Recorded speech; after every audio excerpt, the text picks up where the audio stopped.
sekali. Tetapi kemudian ketika kita bekerja nih, biasanya nih orang baru seringkali kelimpahan apa? Tugas-tugas yang mungkin dianggap nggak sesuai dengan job desk yang diberikan ketika mereka diberikan offering letter ketika mulai bekerja gitu ya. Kira-kira gimana nih tanggapannya kalau misalnya Anda orang baru dan dapat pekerjaan seperti itu? Menolakkah? Menerima dengan terpaksakah? Atau ngedumelkah? Atau gimana? Ya kan?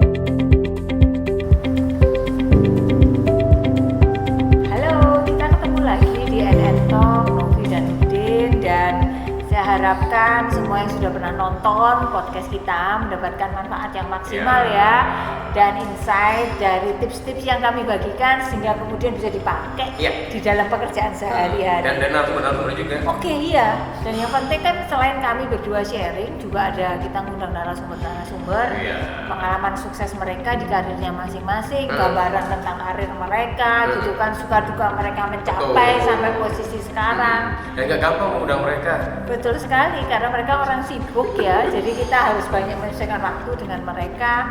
Dan terima kasih sekali kepada narasumber yang sebelum-sebelumnya yang sudah support acara ini.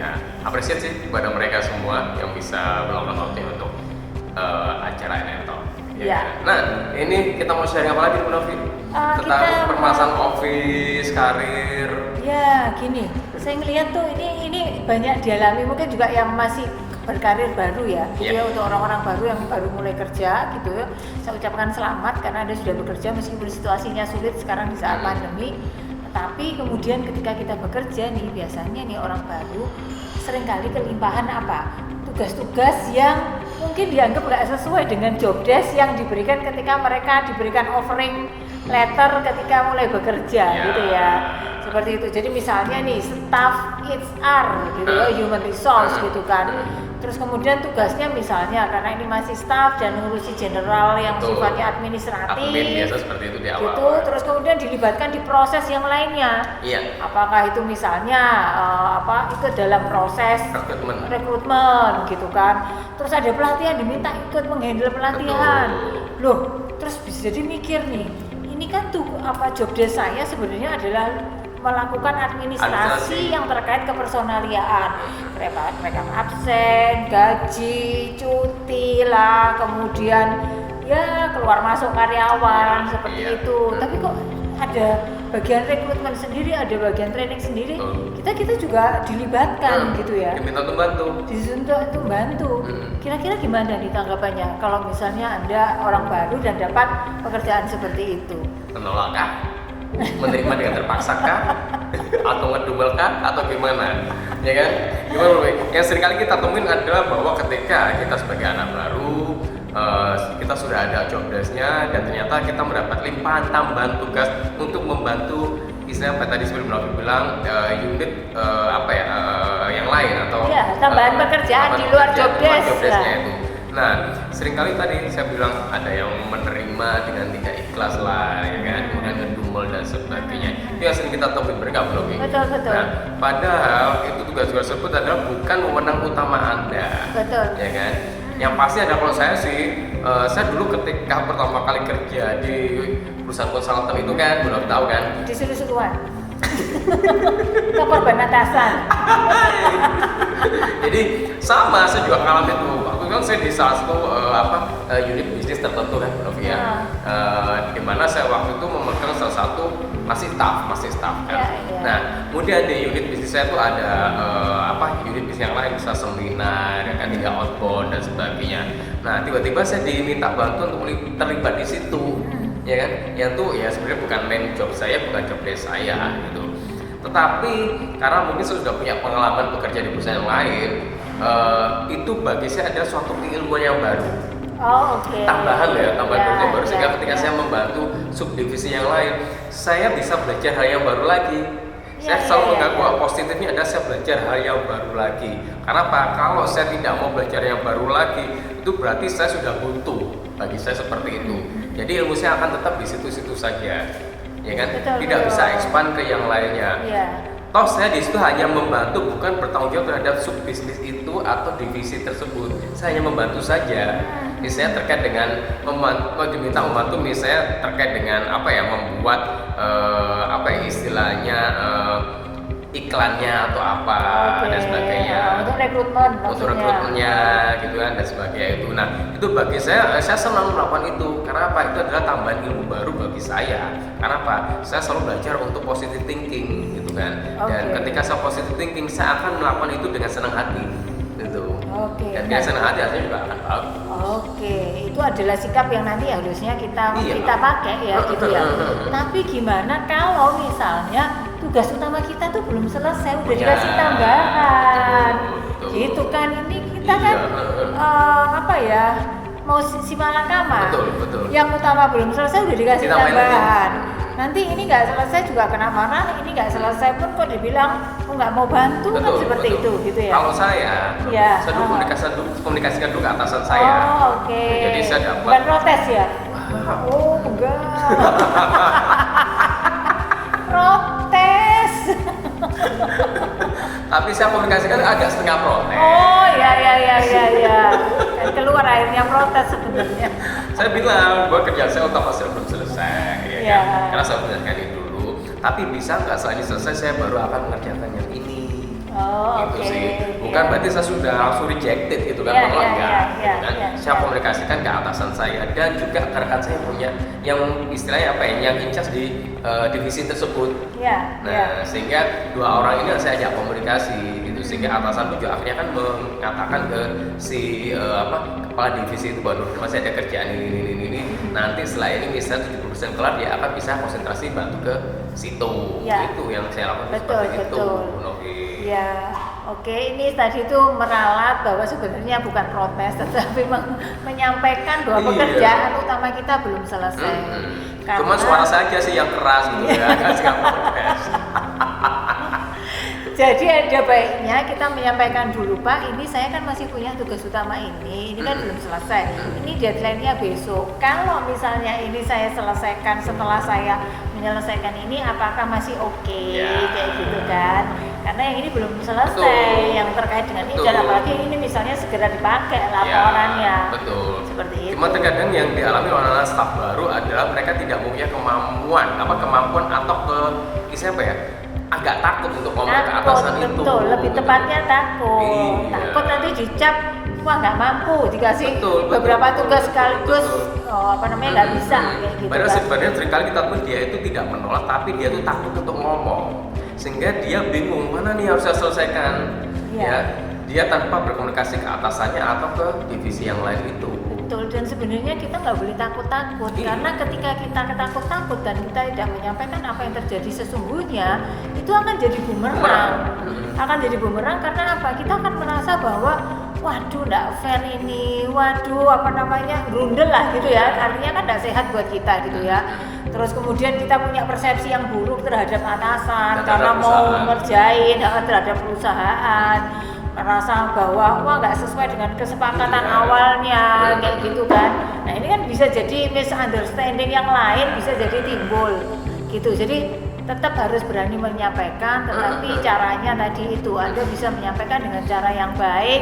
Dan itu tadi Anda harus yang pertama jangan bilang kalau misalnya yang lebih orientasi ke kita, tetapi supaya semuanya selesai dengan baik, saya minta izin bagaimana kalau ini saya selesaikan dulu. Atau kalau ini nggak boleh, oke ini masih bisa ditunda, berarti ini bisa ditaruh, yang ini yang urgent yang harus diselesaikan. Iya, Gitu. betul. Karena gini, yang namanya atasan dia juga punya target, jadi dia bisa menghitung sebenarnya terkait dengan deadline yang ada, semua alokasinya itu kan, mana yang harus diselesaikan dulu, mana yang bisa ditunda. Bisa jadi adalah main job kita itu yang kita tidak tahu itu sebenarnya deadline-nya bisa ditunda. Tapi kita nggak tahu, yang tahu kan terkait dengan deadline utama ada atasan kita. Bisa dia akan ngasih saran, oh ya job utama lu bisa ditunda kok, ya kan? Kamu ke situ dulu, itu juga seperti juga bisa. Betul. Kamu setelah dari situ kamu kembali lagi kerjakan itu. Nah, karena komunikasi itu yang dibutuhkan ketika kita mendapatkan tugas lengkap yang seakan-akan membuat kita jadi menderita, padahal nggak juga. Loh, jangan salah sangka, itu sebenarnya bukan membuat menderita, bukan ya. Tetapi sebenarnya karena kita dipercaya oleh atasan, maka kita mendapatkan tugas yang tidak bagian kita, gitu ya. Karena kita dianggap mampu, gitu kan. Yang kita sih kadang tidak tahu bagaimana sebenarnya mampu. Betul, dan seringkali biasanya itu sifatnya urgent, sesuatu yang urgent, sehingga nggak seperti normalnya.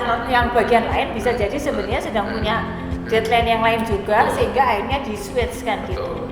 Jadi lihatlah ini sebagai sebuah kepercayaan yang diberikan oleh atasan, yang itu tadi, atasan di mana-mana itu butuh anak buah yang istilahnya yang mumpuni.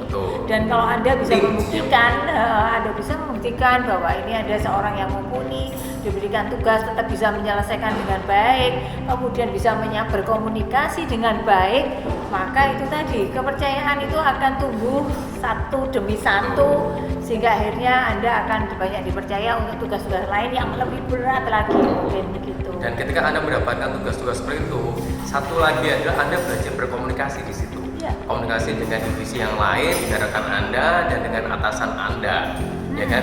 Dan keduanya lagi positifnya adalah ketika Anda mendapatkan beban tambahan itu, Anda belajar untuk multitasking. Betul. Betul, belajar multitasking. Karena sebenarnya kemampuan kan gini, ketika seseorang bekerja, dia harus punya time management yang bagus. Jadi bagaimana mengelola waktu yang baik gitu kan. Seringkali kita karena terlena dengan pekerjaan yang sifatnya sudah sangat rutin dan sehari-hari, ya kita ini akhirnya tidak mempercepat speed kita gitu. Padahal sebenarnya ketika ini diberikan, terus kemudian ini yang utama kita juga tetap kita kerjakan, dan kita bisa memanage waktu dengan baik, ini akan menjadi sebuah prestasi, sebuah kemajuan gitu, yang kemudian akhirnya manfaatnya akan kembali ke kita sendiri. Betul. Karena gini, ketika kita nanti karir kita growing, bertumbuh, ya kan, kemampuan multitasking itu dibutuhkan. Karena apa? Seorang atasan dia itu juga harus bisa melakukan banyak hal. Betul. Ya enggak? Ketika misalnya Anda jadi supervisor lah, ya kan, berarti Anda juga bisa mengerjakan banyak hal yang terkait dengan di divisi Anda itu, ya kan, bukan hanya satu kompetensi saja, tapi beberapa kompetensi juga Anda bisa kerjakan, sehingga ketika nanti Anda jadi supervisor atau atasan manajer dan sebagainya, misalnya Anda bisa memanage tim Anda dengan baik. Kenapa? Anda punya kompetensi terhadap hal itu semua. Ketika divisi A punya problem, Anda bisa solving. Yang ini punya problem, Anda bisa solving dengan baik. Semuanya bisa, Anda bisa memetakan dan solving dengan baik. Nah, kemampuan itu ketika Anda sudah mulai tanda kutip mengicipi kerjaan dari lainnya positifnya itu. Jadi kompetensi tambahan itu akan ada. Betul. Jadi itu sebenarnya mengekspan, kemampuan kita, memperluas kemampuan kita, dan itu juga harus disadari sebagai bagian dari pengembangan karir dan bagaimana kita mengenal perusahaan secara lebih luas gitu kan. Karena dengan demikian kita jadi ngerti berbagai sudut pandang, sehingga ini pasti akan berguna ketika kita punya pekerjaan-pekerjaan yang lain yang di awalnya kita nggak tahu konteksnya, kita jadi tahu konteksnya. Dan tadi bahwa karir Anda akan berkembang karena kemampuan kompetensi Anda bertambah. Pasti akan bertambah. Jadi ketika Anda mendapatkan tugas tambahan, terimalah dengan positif, nggak usah ngedumel, ya kan? Dan komunikasikan itu dengan baik kepada atasan Anda atau dengan divisi yang lain yang itu adalah tambahan, ya kan, kerjaan tambahan, sehingga itu nanti akan ada skala prioritas yang akan bisa diselesaikan. Dan itu istilahnya yang namanya atasan, mereka akan bisa memapping permasalahan itu semua dengan baik, ya kan, sehingga mana bisa diselesaikan dengan mana yang urgent, mana tidak, itu bisa diselesaikan semuanya. Oke, jadi dengan adanya tugas tambahan di luar job desk, ini lihatlah sebagai kesempatan untuk mengembangkan diri Anda, karena tidak semua orang itu bisa dapat kesempatan ini. Gitu ya, tidak semua orang bisa dapat kesempatan ini, dan ketika Anda dapat kepercayaan untuk itu adalah sesuatu yang harus digunakan dengan sebaik-baiknya, karena di sana akan jadi tabungan Anda yang sangat berguna untuk karir berikutnya. Dan jadikan tanggung jawab untuk diselesaikan dengan baik. Betul. Ya. Oke. Itu sih. Jadi kalau Anda mendapatkan tambahan di luar job desk Anda, kerjakan yang baik dan itu kesempatan Anda untuk berkembang karir Anda. Itu benar ya. Baik. Itu ya episode kali ini. Jangan lupa untuk selalu like, comment, dan subscribe. Betul, dan share konten kita kepada yang lain-lain yang membutuhkan, terutama bagi yang sedang awal meniti karir, karena hal-hal yang begini ini pasti akan Anda temui dan jadi kita nggak ngerti harus ngapain gitu ya. Jadi lihat kita, tonton kita seminggu sekali kita mulai naik tayang, dan dari sana saya harapkan bisa dapatkan insight yang berharga untuk mengembangkan diri dan karir Anda berikutnya. Thank you untuk Cafe Hotel Surabaya di Taman Arsari depan Jagrati. Nih minumannya seger-seger. Minumannya colorful, biru banget, orange banget gitu.